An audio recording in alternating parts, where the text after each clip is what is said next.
Alamin ang unang hatol ng taong bayan sa pilot week ng Lumuhod Ka sa Lupa. Sobrang exciting ng mga eksena. 1 week pa lang nakakalipas.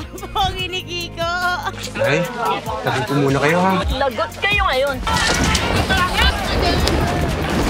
Nakaka-excite po yung Lumuhod Ka sa Lupa dahil babalik na po si Sara Labati. Itutuloy pala ni Dad tsaka ng papa mo yung Freeport side. Legal naman eh. Paano yung mga buhay ng mga mapiperwisyong vendors doon? Bakbakan talaga. First week pa lang, andun na agad yung excitement na bakbakan, kaabang-abang.